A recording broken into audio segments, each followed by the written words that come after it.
So, ladies and gentlemen, by 1988, most of the other federations could not compete with Vince McMahon in relation to attendance, pay-per-views, all kind of different stuff. And this kind of was a death knell of not only professional wrestling outside of the WCW and WWF, it pretty well destroyed the relationship between some major promoters. They didn't trust each other. We see that in many tapes that review the show. We're going to talk about Superclass 3. Now, this was the third Superclass professional wrestling event produced by the AWA. Held on December 13, 1988 from the UIC Pavilion, Chicago, only drew 1,700 fans. The event was the only AWA show to be broadcast on pay-per-view. The Texas-based World Class Wrestling Association, formerly is known as World Class Championship Wrestling. Kerry Von Erich was champion at the time. Women wrestling promotion, Powerful Women of Wrestling, and the Memphis-based Championship Wrestling Association also provided wrestlers for the show. Now, 12 matches were contested.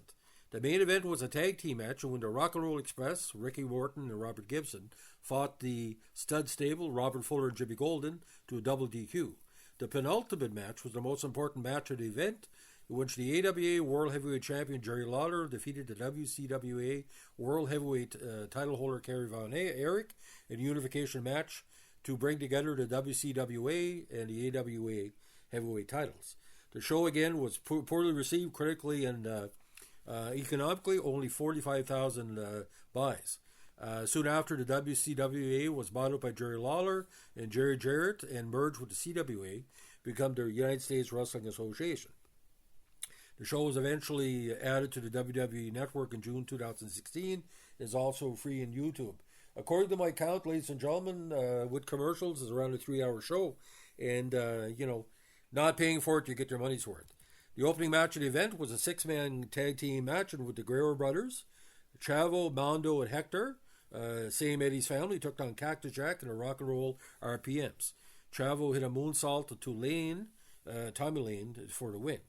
Next, Jeff Jarrett defended the WCWA World Light Heavyweight title against Eric Embry, and the two reversed several pinfall attempts, which ended with Embry taking the title from Jarrett. Next, Jimmy Valiant took on Wayne Bloom. Bloom attacked Valiant from behind, but Valiant quickly countered by hitting an elbow drop for the win within seconds. Now next, it was Iceman Parsons defending the WCW Texas title against Brickhouse Brown. And of course, Parsons grabbed a foreign object and hit Brown to retain the title. Now, the 6-person mixed tag team match came next with Ricky Rice and Derek Dukes and Wendy Richter against Bad Company, Paul Diamond and Pat Tanaka, and Medusa, where Bad Company's World Tag Team title and Richter's World Women's Championship were on the line. Near the end of the match, Medusa held Richter while Tanaka tried to hit a Savate kick, but Richter ducked and Medusa was actually hit with it, allowing Richter to pin Medusa to retain her title. Stipulations for the match said that both the women's title and tag team title were on the line, but only changed hands depending on who pinned whom. Therefore, in a confusing turn of events, Bad Company retained the title. Now next, Greg Gagne took on Ronnie Garvin for the vacant International TV Championship. The action spilled outside the ring until Gagne went back to the ring before the 10 count to win the match in the vacant title. Now, next one we really don't want to talk about, the Lingerie Battle Royal, and a bunch of women grabbing each other's clothes. Don't even want to say who's the winner here. Now, the next one was a big match. Sergeant Slaughter took on Colonel De Beers in a boot camp match. Slaughter put on a helmet and hit De Beers with it and applied the Cobra Clutch for the win. And from then, Sambu and Fatu, the Samoan SWAT team, defended the WCWA World Tag Team title against Michael P.S. Hayes and Steve Cox. A brawl broke out between Sambu and Fox, and several referees tried to break it, allowing Buddy Roberts to hit Hayes with his wallet, and Fatu then pinned Hayes to retain the title. Later, Wahoo McDaniel took on Manny Fernandez in an Indian strap match. McDaniel touched all 4 corners to win. Fernandez attacked McDaniel after the match until Tatsumi Fujinami made the save. Now, the title unification match was a blood-filled contest in which Lawler's AWA title and Kerry Von Erich's WCWA title were on the line. The match result in the WCW title being unified into the AWA title. Near the end of the match, Von Erich applied an Aaron Claw on Lawler, but the referee stopped the match due to Von Erich's excessive bleeding. rendering him able to continue and awarding the victory to Lawler. We still don't know if it was a kayfabe cut or due to accidental. Now, Lawler making him the undisputed world champion, he basically said, "You're lucky that Von Erich didn't bleed to death." Now, the main event was again a double disqualification.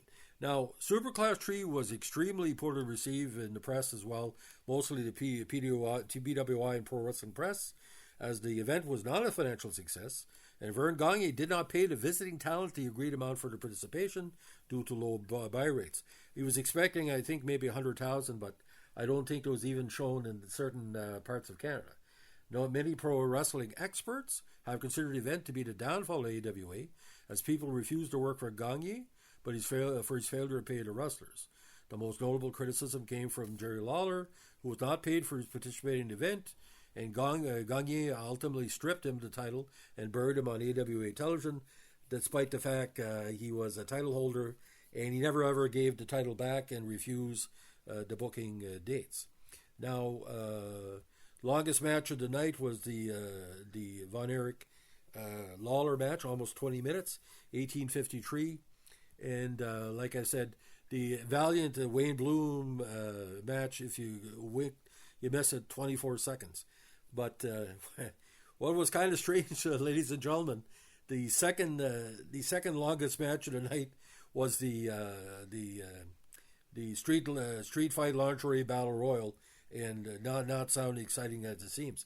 Now, Super Clash 1 and 2 was not too bad. You had some interesting matches at the Japanese participation, but I think what Vern Gagne, the way he ran something like the way he wanted. He basically said, well, we didn't need Hulk Hogan. He wouldn't put the strap on Hulk Hogan.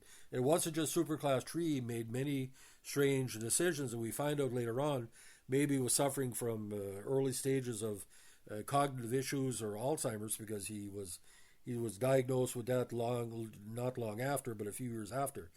So it's kind of weird watching a non-WCW and a non-WWE pay-per-view or a premium live event the late 80s. If this was done right, if you would have got maybe some Canadian wrestlers, get some good Mexican wrestlers, maybe some independent contracts, it would be a lot better. There was a lot of good wrestlers on the card, multiple world champions, multiple regional title holders. I mean, Jeff Jarrett alone, he's still wrestling, and this is what, 37 years later. They're trying to find a way to retire on the AEW in the right way. But ladies and gentlemen, all I know is this. WWE was scooping up. It was like a Pac-Man game, scooping up all these federations by taking their best wrestlers.